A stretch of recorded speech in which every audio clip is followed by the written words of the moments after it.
turafise mama canke mama wiwanje wumvyara jewe ego novuga ko ari nawe muntu asanzwe ya promotinga cane ama ikindi naco novuga nuko nobasaba kinjira kuri channel ya Sayuni kwayo wanditse urera mana ucubona ni indirimbo nziza cane.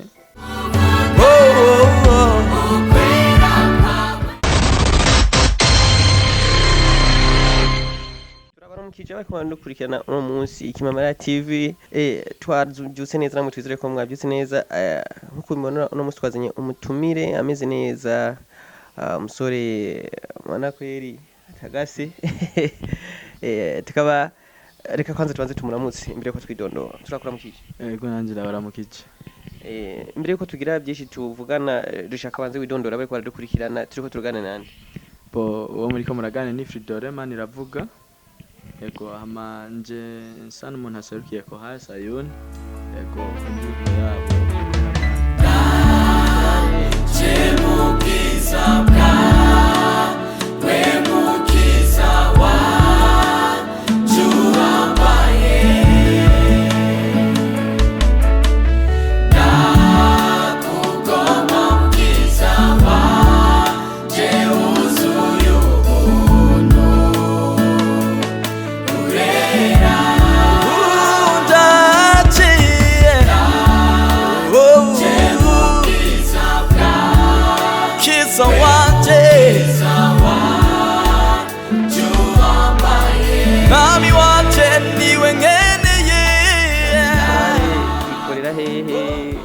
ifise ibikorwa bimeze gute bingana gute ino ko ikorera muri Eglise Australienne Eglise isanzwe iri mu Kamenge quartier Mirango barabara G14 haruguru yaho bita kwa Abamama ego hama ino ko iri kirakora cyane kuko isanzwe ifise ico no kwita indirimbo zitari nke indirimbo zishika kuri zitatu ziri kuri YouTube hari kama audio gusa ariko kandi iyi ndirimbo urera mana ikaba ifise na video yayo yoyo vuba rero novuga ati abarashaka kwinjira kuri YouTube bakandika urera mana ni indirimbo nziza cyane ifise amajambo meza cyane ariko imbere yuko twinjira cyane mu buzima bwa Korale Fridore ni muntu ki imbere yuko udusigura byinshi bijanye na Korale dushaka kumenya Fridore ninde abantu bamuzi gute canke bomenya iki kuri Fridore Okay ndashinye kuri ico kibazo ama Fridore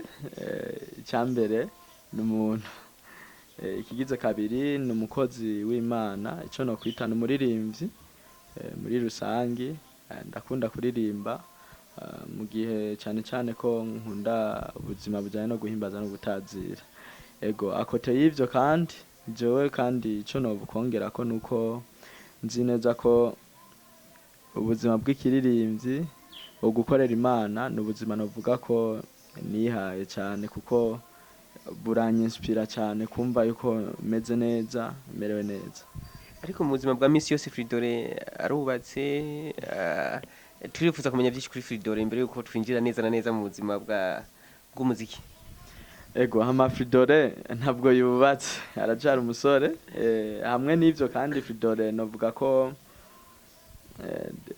n'umunyeshure n'umunyeshure ariko kandi akote y'ivyo sanzwe nkora ibindi bintu by'ubuzima bwanje nyene busanzwe ibintu bijanye n'umuziki aravuze gitare aravuze piano araririmba Fridore muri Korale bamuzi nkande je vraiment ico kintu icambere nshimira Imana yabimpaye kuko kuri Eglise canke muri Korale ndavuza piano kibishitse nkavuza gitari canke nkaririmba biravana yego ati Fridore pianiste umunyeshuri byinshi bijanye navyo wumva ko afite n'izindi mpano ariko reka dukubitire gato ku buzima bwa Korale iyi Korale wewe mwaratanguranye canke wabaye buyinjiremwo uyisanze ikora novuga ko ino Korale mu bisanzwe ikintu cyambere nagomba kuvuga benshi ibintu by'amakorale surtout ku baririmbyi abarimba gospel usanga babineglija gose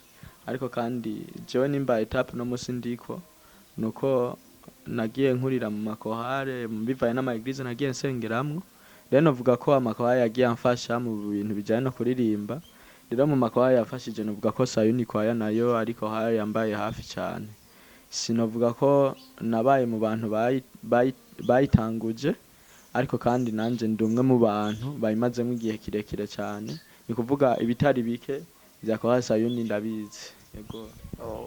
Ibijanye n'izi ndirimbo bariko gukora, muzifitiye migambi mukora indirimbo kugira bigerehe, ni umuntu biro guhimtazira gusa guhimbaza Imana canke muba mubifisemwo n'umugambi wa business? Hamwe n'ivyo mbaje ikibazo ciza cyane. Mu bisanzwe projet yacu canke intumbero yacu ahanini niyo kuvuga ubutumwa, ico no kwita gusigurira abantu ivya Kristo, ubuzima bw'ubumana. Rero novuga ko ahanini bwa mbere ni kubwira abantu ivyaremwe, tukabigisha bakamenya eske ubuzima bwo guhimbaza bumeze gute. Tugiye kuraba muri Zaburi y'ijana 50 uhereye ku murongo wa mbere kugera ku murongo wa 6 haratubwira neza uko dukwiye kubikora.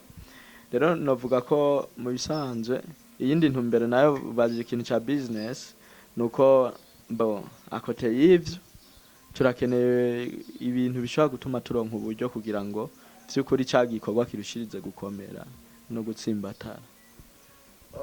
Iyo muriko muravugana ibijanye nuko mushobora gukora indirimbo zaba audio canke video, murafise abafasha iki korale canke nimwe uburyo mwimenya eglise irabafasha canke ikijanye n'uburyo mukimanaginga gute mwebwe? Ku kintu kijanye n'uburyo novuga ko turafise mama canke mama wiwanje wumvyara jewe. Yego, novuga ko ari nawe muntu asanzwe ya promotinga cane, afasha ko sayuni kugira zino ndirimbo zisohoke. Arakora igikorwa kidasanzwe kandi ari hose, ndamusabira umugisha uvuye ku Mana. Yego, kuko aritanga mu buryo budasanzwe. Hama eglise nayo novuga ko isanzwe idufasha nayo nyene uko ishoboye, ariko ahanini navuga ko ari uruhara ku bijyanye n'amafaranga, harimwo gutorokanya na twebwe tugatangamo makeya, ariko kandi ahanini navuga ko mama ari wadufasha cyane. Hari integuro zijanye n'ibiteramo canke ubundi buryo mubona bwo nko kongera kuronka ayandi mafaranga mu bundi buryo murakora, canke iyo muteguye ibiteramo ni muri ya ntumbero yo guhimbaza Imana mu abantu binjira kuri gusa, canke birashika igatumirwa ikorare bakarihisha canke bakabariha? Hama icambere ico novuga nuko turafise concert turiko turategura yo gushira ku mugaragaro album yose. Iyo album izoba yitwa Akorera mane, ino ndirimbo nyene izoba igizwe n'indirimbo 8. Rero akote y'ivyo umva izi ndirimbo zimaze gusohoka, hari izindi ziri muri studio. Rero izo nizamara kuvayo niho tuzoba dukora concert yo kubishira ku mugaragaro kugira abantu bazabibona. Hama dukoze concert twebwe ntabwo kwinjira ari amahera, ariko kandi uburyo bizoba biteguye nuko abazinjira bazosabwa mu kudushigikira mu kugura amasede, kuko tuzogurisha amasede niko no bivuga. Ibindi navyo nuko dusengera Imana ibaho umugisha. Reka twizere yuko bariko baravyumva abakunzi b'indirimbo zo guhimbaza Imana n'abakunzi b'umuziki muri rusange. Ariko dushaka kumenya ikorare uko iteguye, iyo hari nk'abantu bashasha, hari abantu usanga bakunda kuririmba mugabo bakaba bifuza kuja muri korare, basaba kugira umuntu ashobore kwinjira muri korare? Hama icambere novuga nuko kwinjira muri korari dasengera aho iyo korari ikorera, kuko ntabwo ari umugwi wigenga wegamiye ishengero. Icambere novuga ni kubanza umuntu akinjirira aho iyo korari yinjirira, kuko urumva dushobora kuvuga ngo uri muri sayuni kandi isengera ahari yawe nawe usengera ahandi, umva ntivyokunda. Icambere nuko buri umuntu asengera aho basengera. Ica kabiri novuga nuko za kubaza nyene ibisabwa inbox, atari ngaha kuri nani, inbox bakakubwira ibisabwa kugira ngo ushobore kuyinjiramo. Igitaramo kizoba ryari? Ntituratora umunsi canke ukwezi, ariko turategekanya mu mpera z'uyu mwaka ko concert ishobora kuba. indirimbo zaraheze Indirimbo zimaze guhera ni 4 ariko izindi ziracari muri project muga twarazikoze ariko ntizirasohoka ntizirava muri studio. Ibikorwa byo gutunganya amasanamu abazogura izi CD bazogura indirimbo zose ziri kumwe n'amavideo canke hariho izo zirimwe n'amavideo zindira amaudio. Abazogura amasede azoba ari amavideo bazogura biri kumwe n'amavideo. Ku bijanye n'igiteramo n'indirimbo mukora usaba iki abantu bavyakire gute babafate gute mu kibano mu bijanye n'ibikorwa byanyu? Icambere ico nosaba abadukurikirana hano kuri ino TV icambere nuko bokumva yuko kino gikorwa ibi bikorwa dukora ariko ubw'abantu bose. Rero icambere turakeneye support zanyu. Icambere jewe saba nuko dusengera kugira ngo kumbura igikorwa kirushirize gukomera. Hama ica kabiri naco novuga ko nukudushigikira bivanye n'ico umuntu wese ashoboye, impanuro canke ibintu bitandukanye abashaka gufasha mu buryo bw'amahera navyo ni vyiza. Hama ikindi naco novuga nuko nobasaba bakinjira kuri channel ya Sayuni Kwayo wanditse urera mana ucubona ni indirimbo nziza cane tekeye amajambo y'ubwiza. Urashaka kwinjira ukagira subscribe cyangwa ukagira share comment n'ibindi byinshi ama like ibintu nk'ivyo kugira ngo indirimbo ishirize gushikira abantu benshi uko iba yagufashije kugira ngo ushobore no gufasha abandi bantu. Sayuni Kwayo kuri YouTube uretse kuri YouTube Sayuni Kwayo nta handi ushobora kuyisanga mukora kuri YouTube gusa nta zindi mbuga mukoresha?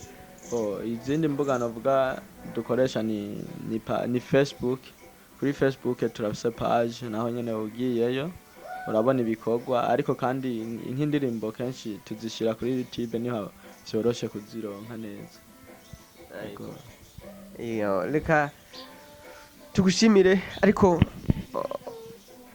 utaragenda aha turi kuri Kimamara TV ni televiziyo ni imbonesha kure ikorera ku buhinga bwa none iriko iramenyekana yongera imenyekanisha impano. Akajambo kamwe ku bakunzi bawe bahimize ko kugira subscribe kuri imbonesha kure Kimamara TV. Ndashimiye kwanza abarongozi bino TV Kimamara.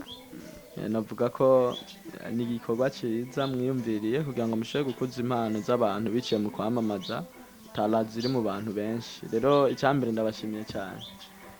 Ikindi naco nobwira abantu bariko baradukurikirana injira kuri channel y'Ikimamara TV ugire subscribe share comment kugira ngo ibintu bishize kugenda neza.